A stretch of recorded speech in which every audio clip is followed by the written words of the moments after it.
So good morning and thank you for joining me this morning. Today's parent support group is about transition. So we're going to be talking about our year sixes transitioning up to high school and some of the things that you can do to help support them with that and some things that you can start doing to get in place for them ready for when that happens for them. Just to tell you a little bit about Dyslexia Spark, some of you may already know us or have used some of our services previously. So we are a charity that are based in Hessel, which is in Hull. We offer a range of different services, primarily to private clients, but we also work alongside schools, organisations and other agencies and charities that may need our services. Our services include assessments, which takes up a bulk of our time and a bulk of our work, and also tuition. So we provide specialist tuition for those that may need it for literacy and maths. A huge part of our charity's vision is to raise awareness and pop in support and guidance for those. We work with people of all ages as well, so from children to adults. And we also offer training, so training to employers, but also in schools as well. My name is Samantha Buttle and I am the head of teaching and learning at Dyslexia Sparks. The charity was initially set up in September 2016. My role as head of teaching and learning is as a specialist teacher and an assessor. I'm also dyslexic myself, so I've got quite good insight of how our children are often feeling throughout these different important key events in their life, such as transitioning up to high school. The aims of today's session is to just discuss some of the challenges of high school transition and what that looks like. Obviously, those will be different for all students. But talk about some practical strategies for transition as well, and what sort of things we can do to prepare our children for that.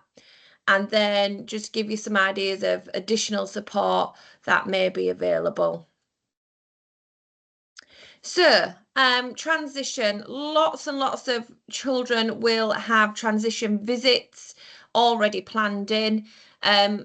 Every school is completely different. So the things I'm going to talk about today are going to be very generalised. All high schools, academies, they all have different ways of supporting transition, even within our local area, that the high schools that we do come in contact with all do it slightly different. So lots of times today I'll be referring you back to the school your child the school your child is going to be going to and getting their specific information from them. So usually year six have some visits already planned in. Some schools offer small scale family tours, so you often get those bigger, larger tours that you can go on, open evenings, things like that. But if you've got a child who's really anxious or worried about it, some schools do offer that on a smaller scale where you can go with them and join them on that tour.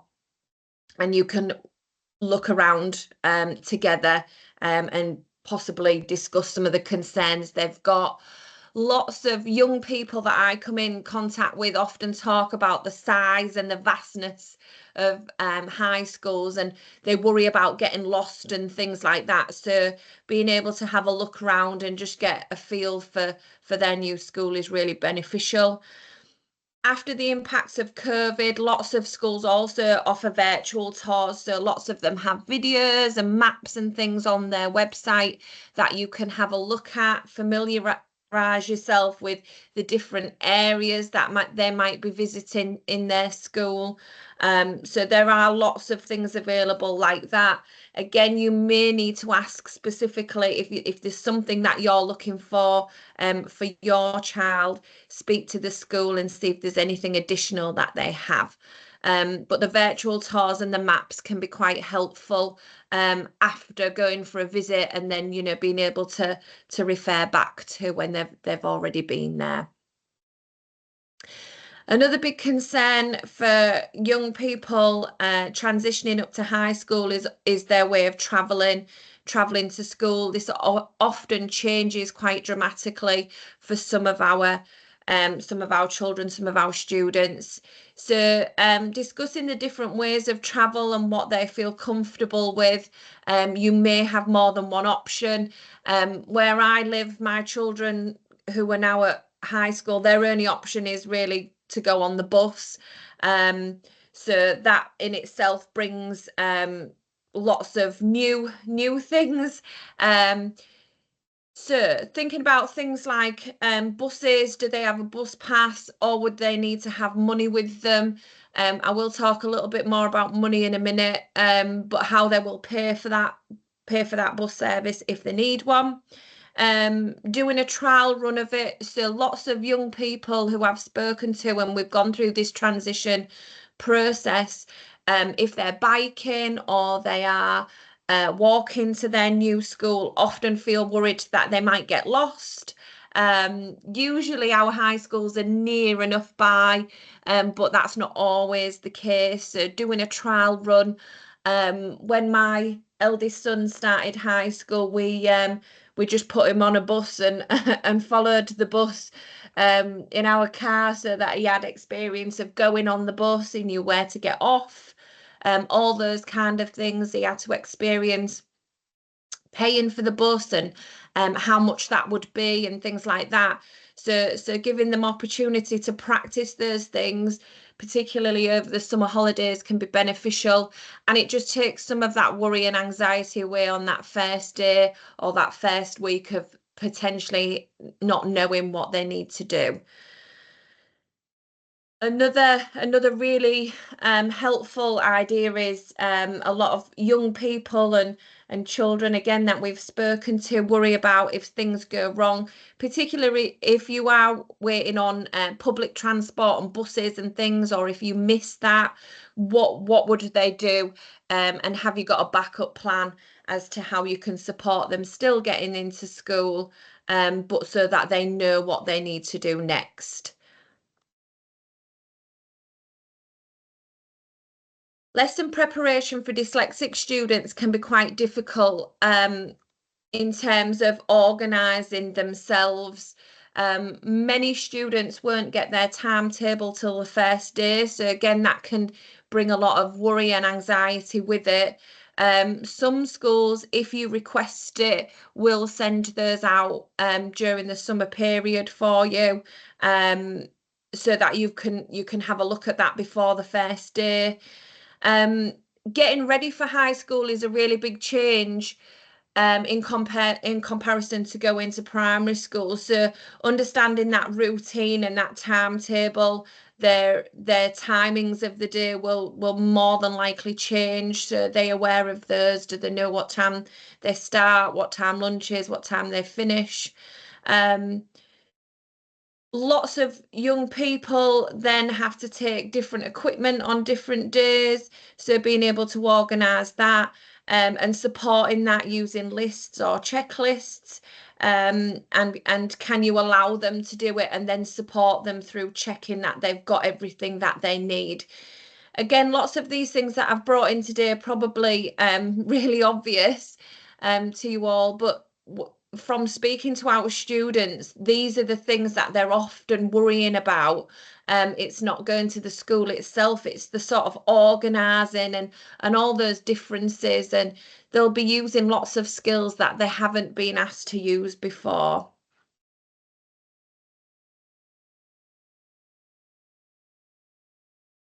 In terms of their lessons, they will be moving around the school more, which is why those visits, those virtual tours and those maps are so important so that they know where they're expected to be at that time. Obviously things like PE or cooking, they will need specialist and additional equipment, so it's knowing what day they need that on, and how to support them in organising that.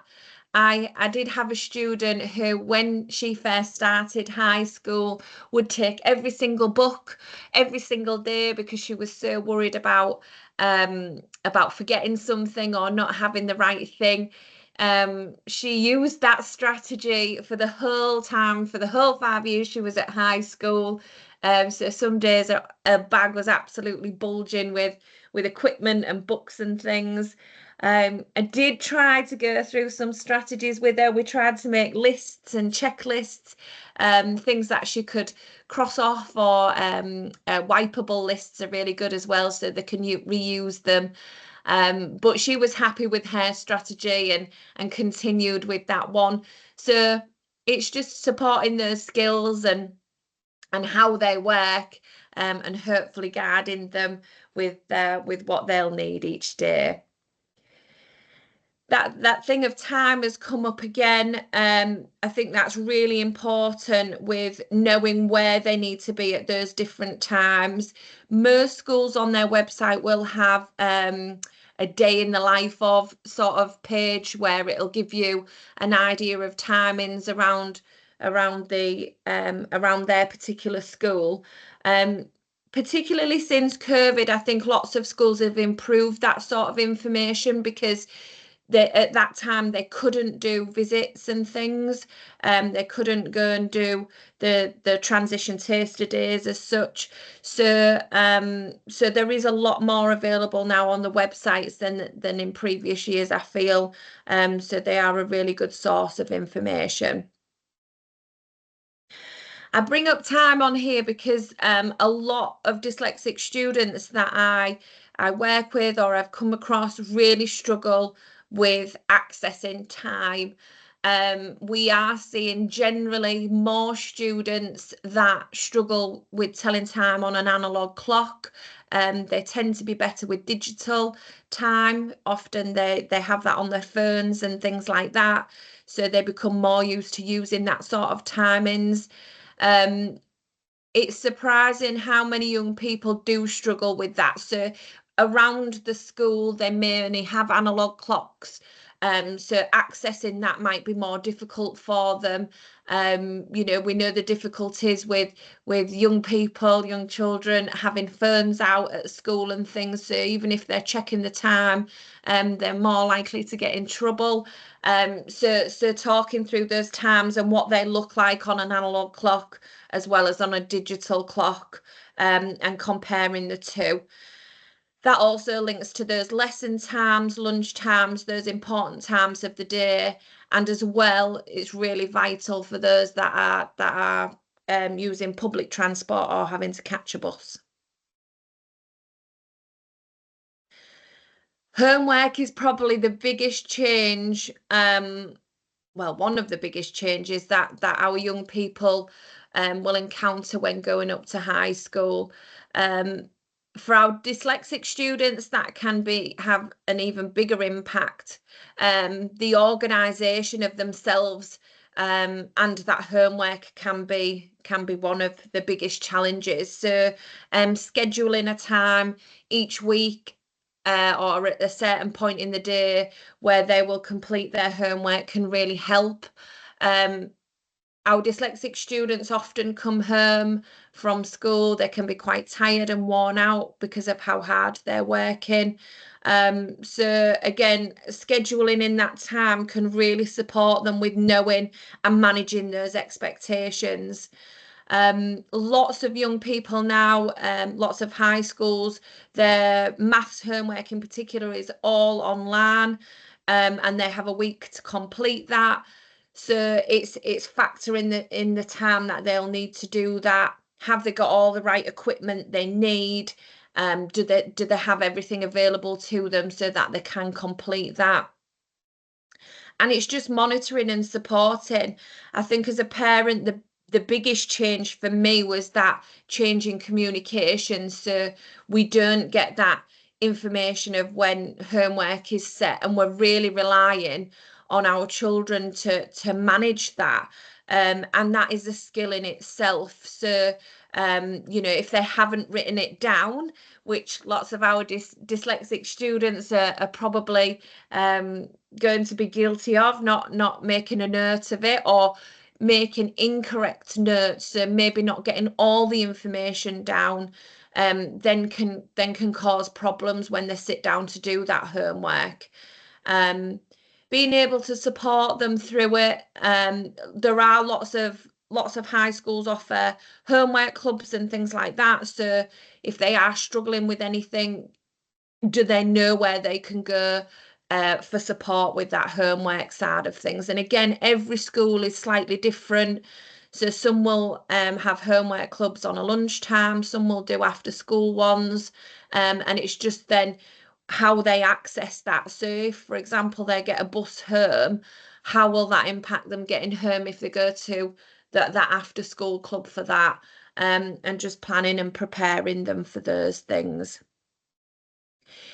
With your dyslexic students, you can request that homework is printed out for them, especially things like spellings and things like that some high schools will still ask students to do. That copying side of things is a real difficulty for dyslexic students if they're trying to copy that information off the board, especially if it's something that needs to be spelt correctly, and we don't want them to sort of learn it wrong in the first instance. And that memory impact of being able to remember that homework, when is it due, what do I have to do, all those kind of things can have a big impact on them.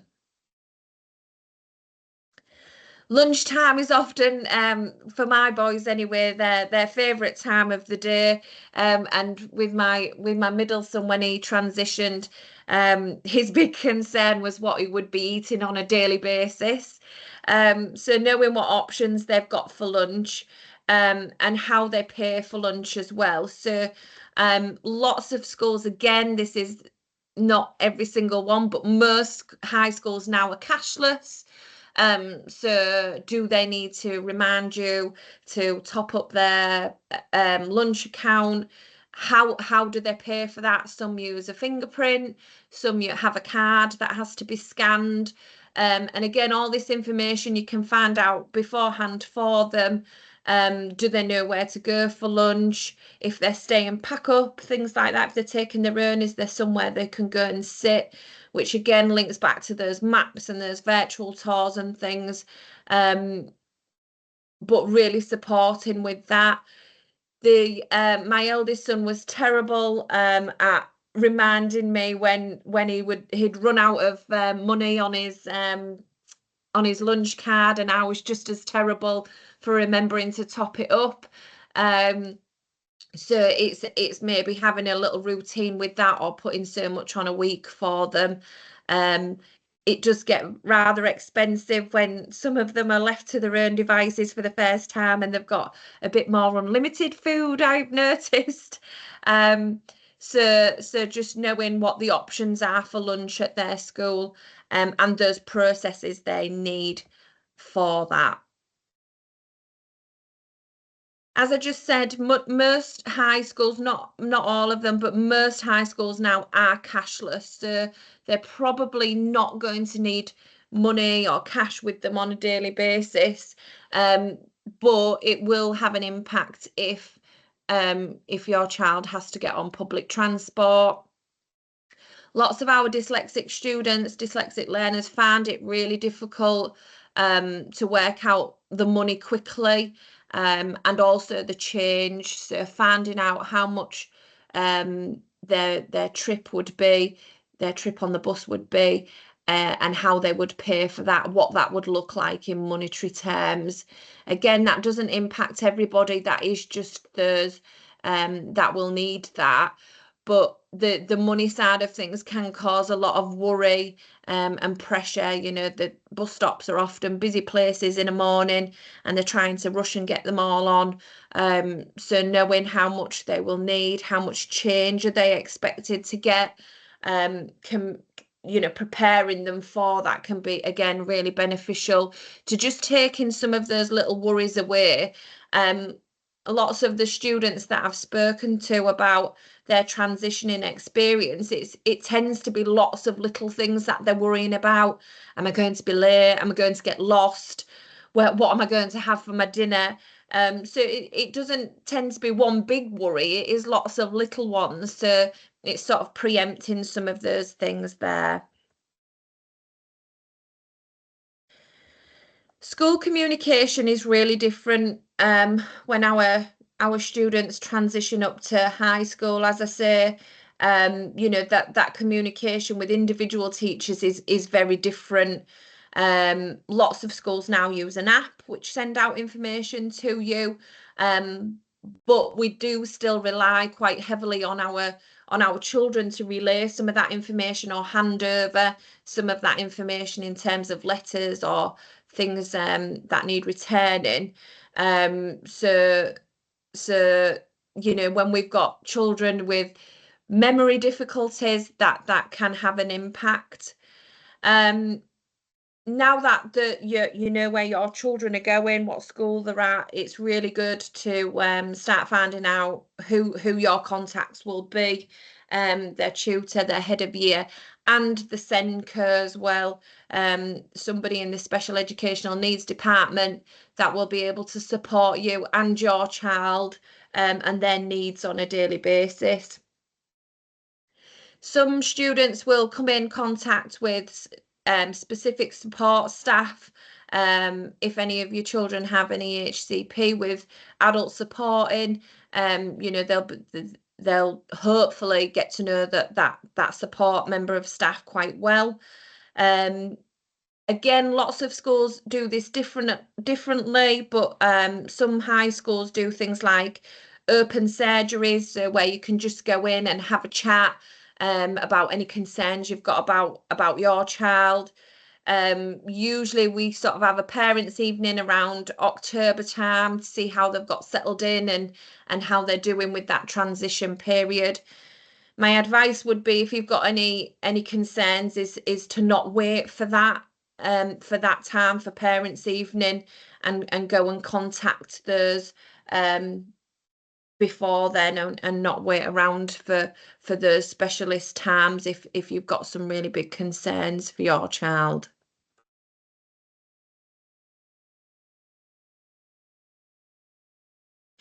In terms of specific learning difficulties such as dyslexia, again, every school is very different, but how are these communicated to the teachers?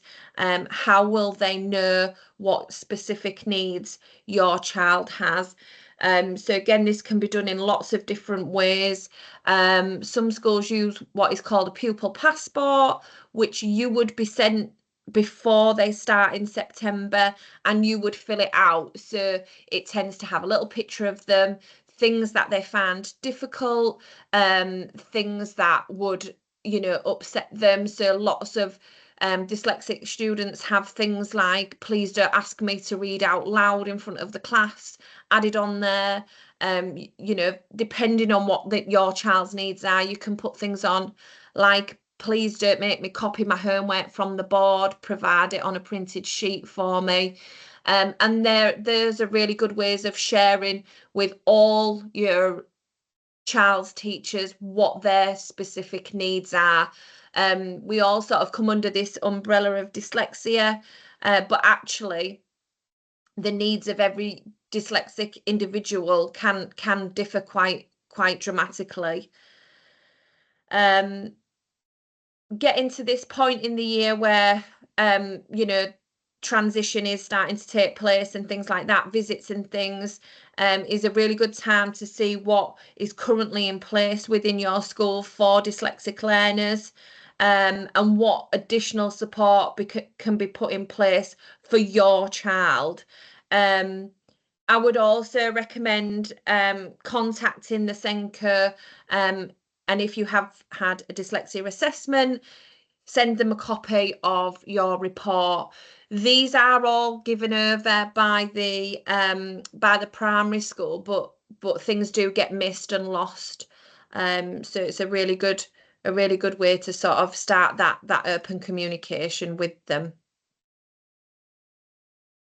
Supporting your dyslexic students in school, a really good way of getting them interested and to enjoy going to school is to identify any clubs that they may want to join, any particular areas of interest. I think that the really exciting part about transitioning up to high school is they go to those specific lessons where they get exposed to different things that they maybe haven't done before.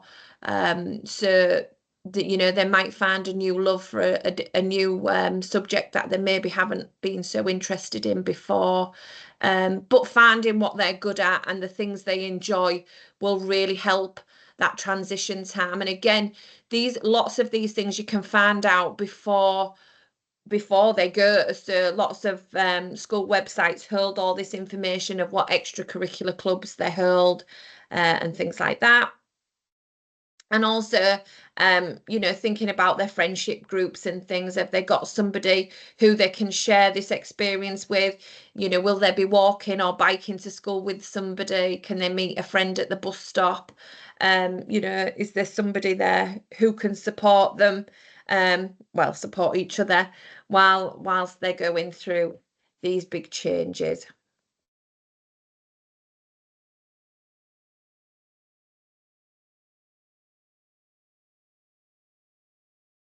Social and emotional support has become huge in all areas of education. Um, Today, and this support group is to talk about some of those things that might ease some of those worries and those anxieties that our students have before the transition, before going to that high school.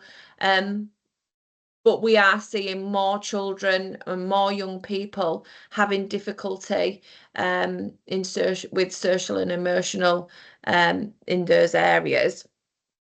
If this is something that your child experiences, there tends to be a specific member of staff who they can go to.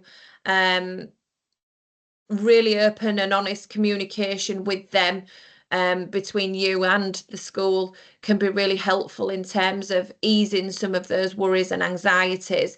And again, preparing that now, you know, if your child is, I know they're all going to be a bit worried and you know, a bit anxious about going, but if it's more than that and your child is experiencing something more significant, I would find out who that member of staff is at the school and start those communications with them. This can also then be communicated to their lessons where you know, the teaching staff can keep an eye on some of those things where they maybe need support in a different way. Additional support in terms of what will potentially be provided for your child with dyslexia varies quite dramatically, and it all should be needs led from your child, really. So some children will have an EHCP in place, which still will need to be reviewed every year. And ensure that that's up to date, especially over this transition time. It's quite important. Some dyslexic students will still have an IEP or a support plan in place. If your child does have these in place, they will still need to be reviewed. They are usually reviewed termly. So seeing what that process is for your child. Not everybody with dyslexia will need a support plan, or an IEP or an EHCP. So knowing what's in place for your child, how do they review it? What is your school's process?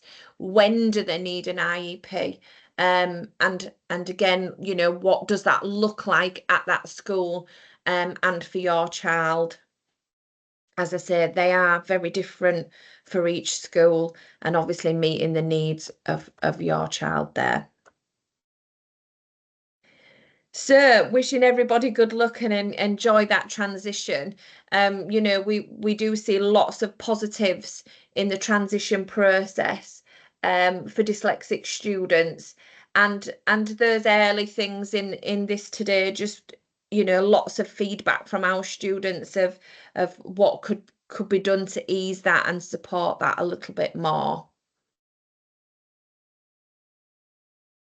So I'm just going to stop the recording and then